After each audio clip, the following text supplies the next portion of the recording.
आस लगाए बैठे हैं। आस लगाए बैठे। आहा, आहा, उससे भी पहले हाँ, आपने माहौल दिया, जो मन दिया। जी। अंतिम समय है, प्रतीक्षा की घड़ी नहीं, अंतिम समय है, अब जाम होने वाले हैं। आहा, अंतिम समय है, अभी जाम। अब जाम होने वाले हैं। आहा, फिर कुछ समय बाद परिणाम आने वाले हैं। आहा, आज से मन में विश्वास है, दिल में वनवास से वापस अयोध्या श्री राम आने वाले।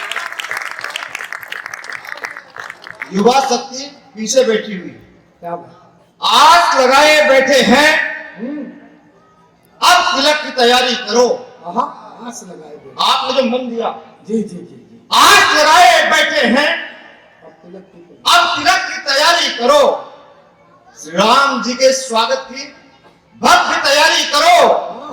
आंसू पोंछकर भरत बोल के शत्रुघ्न से आ रहे हैं राम भैया, राज्याभिषेक की तैयारी करो। मंच को प्रणाम करता हूँ, स्वागत है। माँ भगवती के चरणों में प्रणाम करता हूँ। जी। हमारे केंद्रीय कर्मशाला जैन के परिवार के मुखिया जीएम सर को प्रणाम करता हूँ। स्वागत। हमारे जेसीसी के सम्माननीय सदस्य आदरणीय सुरेश सर, सचिवाल जी, पुरुषोत्तम जी, विनय भैया, सुशील जी, जी सुनील। आप सभी को प्रणाम करता हूँ। जी ये जो मंच पे सितारे आप देख रहे हैं, जी। इन सितारों को, इन महंगे सितारों को एक माला में जो पिरोने का काम जिन सबके वजह से मैंने किया, वो प्रथम पंक्ति में बैठे हुए मेरे अपने बड़े लोग।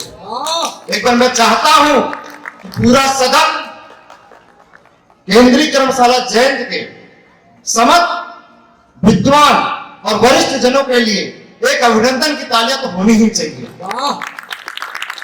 और पीछे के लोगों को इसलिए मैं प्रणाम करता हूं, मुझे लग रहा है पीछे के लोग जीवंत हैं और युवा दिल पीछे ही बैठा हुआ है। हाय हाय हाय। इसलिए आप अपने लिए भी जोरदार तालियां पीछे तक बजाइए। आप सबके परिवार का सदस्य हूं, आंगन का तुलसी हूं, शुरुआत होने की कोशिश करता हूं, परिचय की पंक्ति पढ़ता हूं, युवा हूं, आपका सबका दिल युवा है। यदि मैं कुछ ठीक बात कह जाऊं, सुरेश सर आशीर्वाद, यदि मैं कुछ ठीक बात कह जाऊं, मुझे आशीर्वाद देना। कभी कोई पार्टी का नहीं होता, क्या बात है। किसी व्यक्ति का पक्षधर नहीं होता है। जी। कलमकार हमेशा निष्पक्ष होता है, जो भी बात कहेगा इशारों में कहेगा। जी। परिचय की पंक्ति स्वागत है। कि कभी शोला तो कभी अंगार हूं मैं, कभी सोना, कभी शोला तो कभी अंगार हूं मैं, सीमा को कटे भी सपूतों की हुंकार हूं मैं, और वतन की खातिर जान कुर्बान करने को हरदम तैयार हूं मैं। भक्त रहे मुझे भारत माता की जय जयकार हूं मैं, भक्त रहे मुझे भारत माता की जय जयकार हूं मैं। ऐसा ध्यान है आप सबने कि घर के बेटे को कितना प्यार मिलना चाहिए। मुझे लगता है कि व्यक्ति, मुझे पूरे देश ने प्यार दिया, लेकिन जब घर में कविता पढ़ूं और आशीर्वाद मिले, उससे बड़ा फल मेरे जीवन में कुछ भी नहीं हो सकता। लेकिन दादा एक मवेशी है, एक व्यक्ति ऐसा भी है इस देश में जो कहता है कि मेरे जुआ पे छुरी रखो, मैं भारत माता की जय ही बोलूंगा। आप सभी देशभक्त लोगों की तरफ से 4 पंक्ति मैंने उसको जवाब दिया कि राह कठिन हो भले ही, मगर तुम्हें चलना पड़ेगा। मां, राह कठिन हो भले ही, मगर तुम्हें चलना पड़ेगा। हवाएं चले चाहे भी, दीपक हो, जनता ने चुना है उसको, दीपक हो, जलना पड़ेगा। अरे वैसी कान खोल कर सुन ले तू क्या तेरे अब्बा को भारत माता की जय बोलना पड़ेगा। तब मैंने कहा, जब इस देश में आज हम हिंदू मुस्लिम सिख ईसाई में बट रहे हैं, ये देश ऐसा देश है जो सभी को एक माले में पिरो देने वाला देश है। हर विचार, हर परिवार के लोग जो एक माला में पिरो दे, ऐसे देश का नाम हिंदुस्तान होता। मैंने कहा एक स्वागत, राष्ट्र वंदना के गीत गूंजे चहु और बंधु, देश प्रेम वाला परिवेश होना चाहिए। ये इस देश है तू, मरे इस देश है तू, मन में ये धारणा विशेष होना चाहिए। और कभी बलिदान देश जो पुकारे हमें, वह भारत के चरणों में पेश होना होना चाहिए। और अंतिम पंक्ति सुन लेना और जवाब देना कि अनुयायी चाहे हम किसी भी धर्म के हो, दिल में हमारे सदा देश होना चाहिए। दिल में हमारे सदा देश होना चाहिए। क्या कहने, वाह वाह वाह। बहुत धन्यवाद। चार पंक्ति और सौंपता हूं। जी स्वागत। एक व्यक्ति ऐसा भी है जिसको इस देश ने प्यार देकर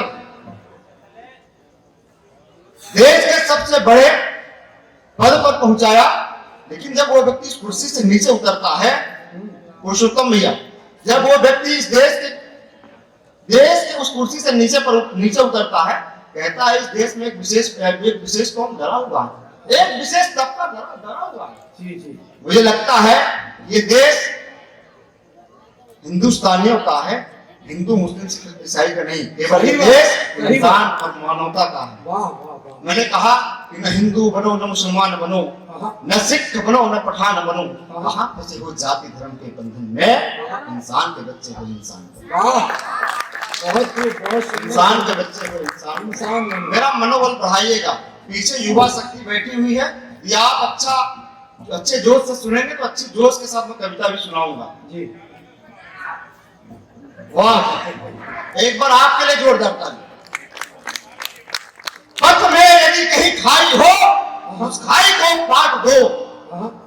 वीर सपूतों के साहस को जो नम करे, उसे अच्छी खासी मात दो। नफरत फैलाने वाला देते हैं उल्टे सीधे बयान, जो हल यही है अब सीधे गद्दारों का जुबान काट दो। वाह, यदि डर लगता है भारत में तो रहीम और रसखान बनो। यदि डर लगता है भारत में तो रहीम और रसखान बनो। सीमा पर जा कुर्बा करने वाला वीर हमीद अस्फाकुल्लाह खां बनो। और ये देश है राम और कृष्ण का मेरे दोस्त, यदि बनना है तो डॉक्टर एपीजे अब्दुल कलाम। बहुत सुंदर। बनना है तो डॉक्टर एपीजे अब्दुल कलाम बनो। ये कैसी सोच, ये कैसा नजारा है। देश हमें हमारा जान से प्यारा है, ये देश हमें हमारा जान से प्यारा है। और जिसके खातिर वीरों ने गवा दी अपनी जान, सारे जहां से अच्छा हिंदुस्तान हमारा। सारे जहां से अच्छा हिंदुस्तान हमारा है। जिंदगी नहीं जिंदगानी चाहिए, जिंदगी नहीं जिंदगानी चाहिए।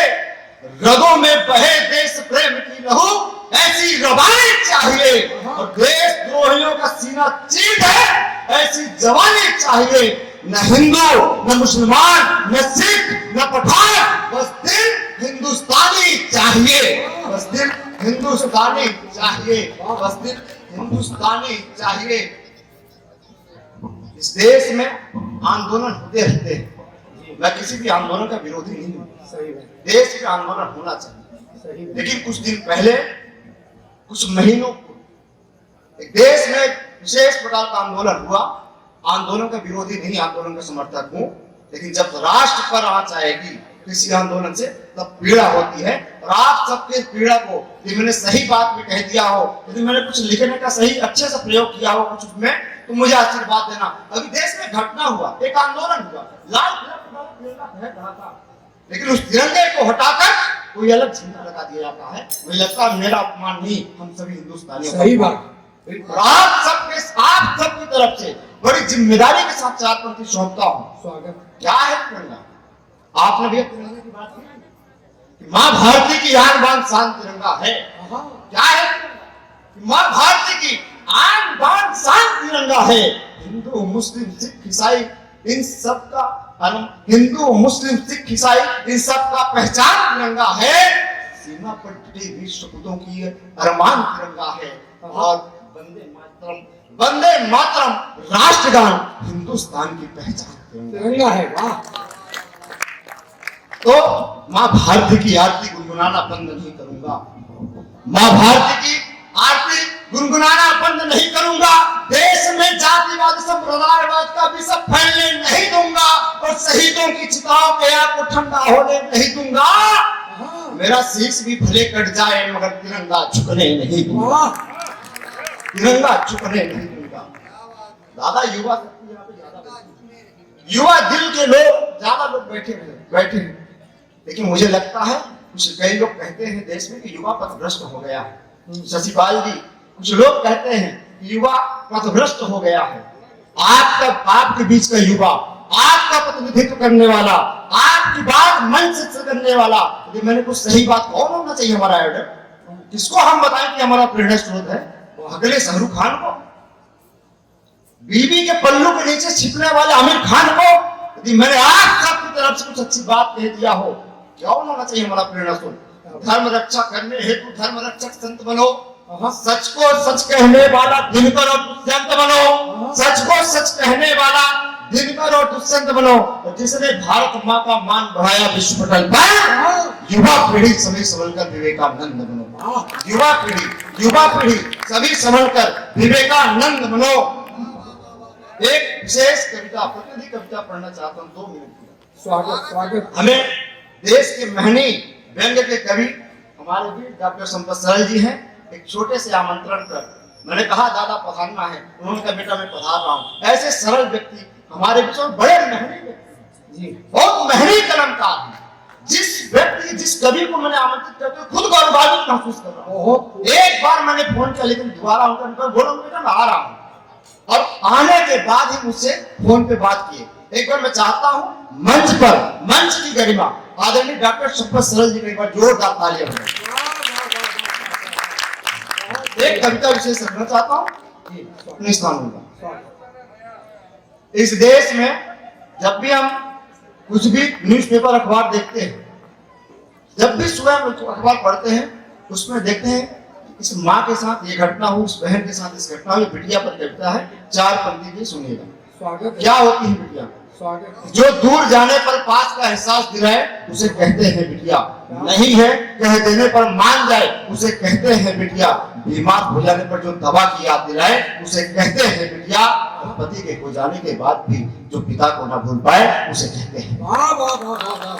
तो जन्म पाने के लिए माँ चाहिए, खीर खिलाने के लिए मामी चाहिए, कहानी सुनाने के लिए दादी और नानी चाहिए, जिद पूरी करने के लिए मौसी चाहिए, साथ निभाने के लिए पत्नी चाहिए, लेकिन मेरे दोस्त सभी रिश्ते निभाने के लिए बेटियां तो जिंदा। बहुत